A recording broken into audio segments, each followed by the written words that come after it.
2019, we started using access cards, which were the first form factor evolved in IoT technology. And we had seen a growth on IoT devices in the market. But when you compare the maturity of IoT market with other industries, there is some difference. When you take, for example, manufacturing and factory industries, they have been using IoT devices since the very beginning itself. But when you take the home automation or home security or automobile industry, they are the earliest, the newest adopters of IoT technology. So give you a glimpse about where do we stand with IoT and give you a statistics. I pulled up some logics from the web.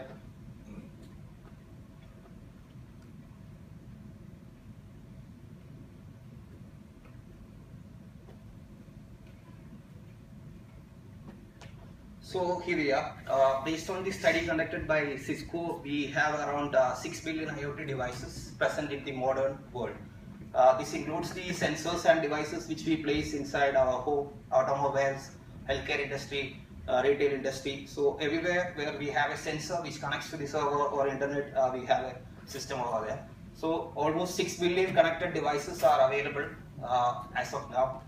And in 2014, there are 60 to 100 sensors in a single car, not our economic kind of car, but an average car which is produced in European Union or US will have 60 to 100 sensors in 2014 itself.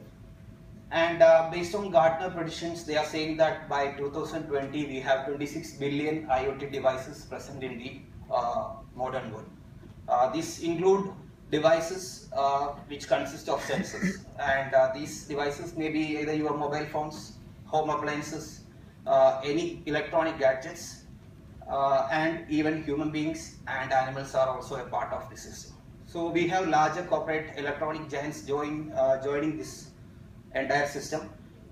In CeBIT 2015, Samsung took on stage and pledged that by 2017 they will have their entire product lineup connected to the internet. This include every refrigerator, AC, air conditioning systems. Any products developed by Samsung will be able to connect or communicate with the internet at the time of 2017. So that will also make a huge market among IoT visionaries. So this will explain to you, this slide will explain to you what are all inside a system, IoT system. So we will have a primary device which is available on all devices. This is the first primary device on any IoT system. That will be a sensor which sends data to a network. So these sensors will be either be something like detect the room temperature or the humidity of this thing, or actually checking the air pressure on a BMW ultra model cars. So any sensors which detect these things and send it to this thing will act as the primary network thing for IoT. And then comes the network. So if imagine you are running a multi-billion business and you have a huge multiplexes RAM and you have an IoT system placed inside that one. So you can imagine the amount of data which will be sent from these sensors to the network. So we need to have a sophisticated network where this information will be stored. So we now have cloud system which is scalable and will be able to handle these kind of enormous data. Now we have at the end there are people and process which normally is accessing this data. So once the network have all this data, we will have a software front somewhere in your PC or in mobile where you can analyze this data and get conclusion or get meaningful insight from this data.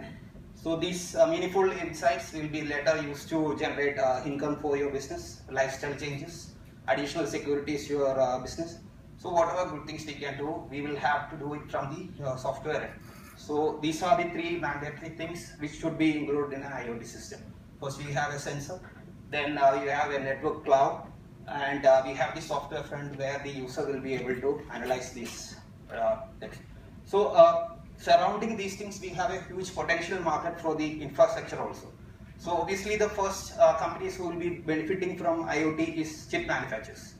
So recently we have seen a huge investment in IoT companies, basically Cisco and IBM etc. They are more concentrating on IoT devices and spending large amount of R&D amount to create that kind of volume of sensors. So that they are the first market where they will get an industry boom.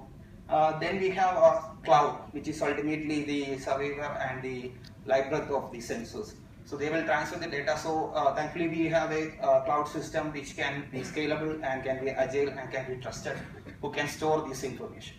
And next come app developers. So obviously you will be thinking, as an IT development person, where do you think you can play a role on this thing? So that will be coming on the ultimate end, where you will be able to develop softwares for these sensors. So anyway, this data needs to be pulled from these sources and will be shown to the users basically through a PC interface or through mobile applications. So obviously app developers and network providers will also be benefited from this one.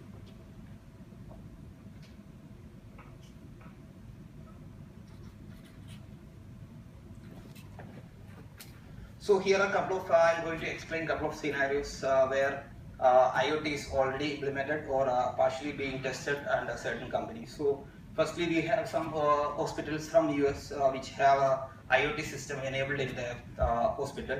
So once you enter into your hospital as a patient, they will tag you a wristband on your arm, which will essentially carry all your medical records, which means past medicines you had taken, what kind of treatment you had undergone. So those kind of information, including your present physical condition. So you don't need to explain every time to doctors during their consultation time. So they can just scan this tag and can understand what is the issues with that particular patient. So that will help diagnosis.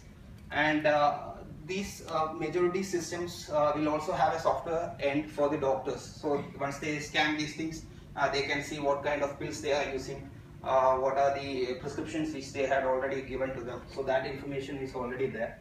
And we have emergency services in place where chip will be placed on your heart, and if you are a heart patient and you have a couple of heart attacks in a short while, so obviously you can't stay in hospital for all day long. So obviously they will transplant a chip on your heart, so which basically monitor your heart rate.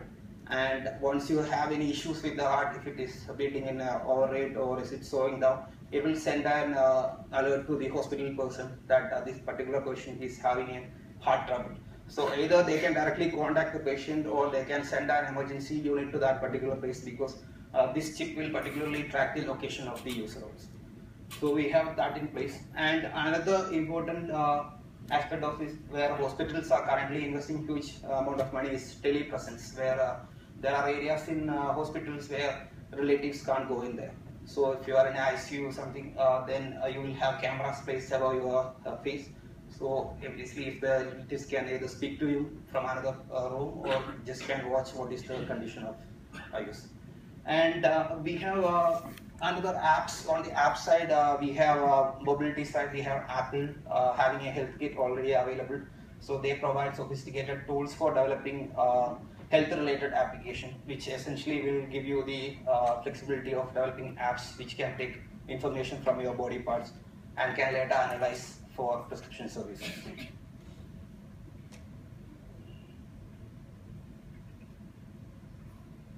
And one more thing, we have now pharmaceutical companies creating smart tablet covers that are just bottles.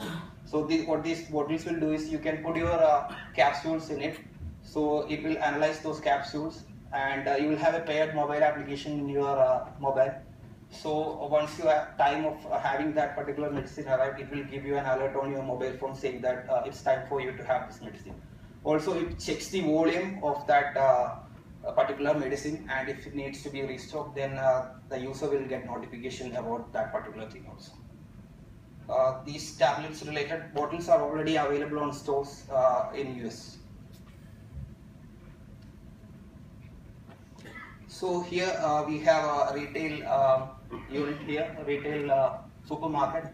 So this one does inserted by IBM. So they had done a research about how they can provide these services on retail industry, which is one of the largest growing industry.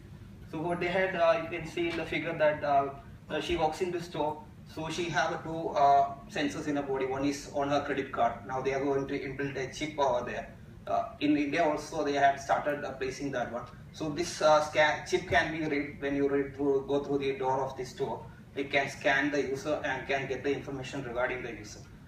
This can either be placed on your mobile devices also. So once you pass through the door, the store will have, or the store center system will have your information about what you normally purchase from there, what are your purchase history. So based on that, on mobile they will get notification regarding coupons or discounts available for particular products which she used to buy.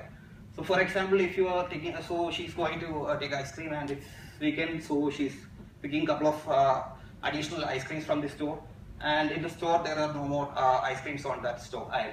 So the aisle will detect that one and will send an alert to the inventory system saying that they need to restock those particular ice cream. So here we have shopping already automated, and we have generally inventory system which is normally manually managed. Now it is also automated. And particularly when you walk along the aisle, the products will be talking to you from the aisle. If you can scan the products from there, you will get the information regarding what are all materials used for creating those products, or what kind of calories are there, what kind of fat materials are there. And once you had finished your shopping, you move to the checkout area. Now there is the payment process. Normally a manual teller will be there, a cashier will be there, who will use the credit card to pay the money or receive the money. But here it is also fully automated. So they have a credit card inserted with the chip. So they can just flash it on the device and the payment will be automatically processed. So now that kind of technology is already implemented in certain mobiles like Samsung Galaxy S6 and X, and HTC M9 is also going to implement those things. And Apple also have a system called Apple Pay, which is a separate one, but in theory this is also a process where payment is making very faster. So here the benefits will be for the company. They have an inventory system which is managed automatically, which saves a lot of money. And for the consumer, he knows every product he is buying from the aisle, and he knows what are all those made of, what batch number, where it is made of, and he gets the better discounts based on the products she purchased, and have a faster checkout, including leaving the shop. So Libellium is one of the company who envision and do projects for